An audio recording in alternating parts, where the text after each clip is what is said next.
কোনো দোষ নেই। কিন্তু মিলাদ বলতে কিছু লোকেরা রাসূলুল্লাহ সাল্লাল্লাহু আলাইহি ওয়াসাল্লামের জন্মদিন উৎসব পালন করে।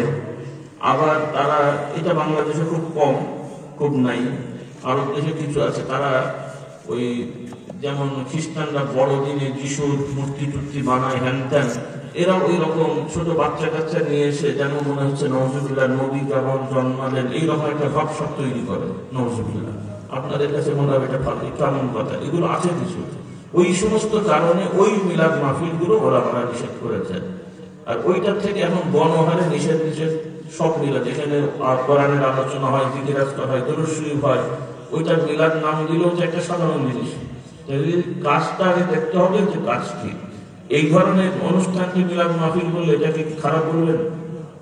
এখানে কি আমরা খারাপ করলাম? কিন্তু অনেকে এটাকে মিলাদ মাহফিল লিখবে, জিনিসটাই হতো।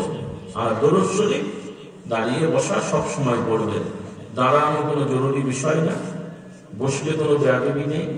কেউই আসলে কোনোটাই ইচ্ছা করে না, এগুলো স্বাভাবিক ব্যাপার। আজকে আর এই বিষয়ে আলোচনা নয়, পরে আসছে, আল্লাহ তাআলা নিয়ে আসলে যদি আগামী বছর দরকার হয় কথা হবে বা অন্য বিষয়ে কথা হবে।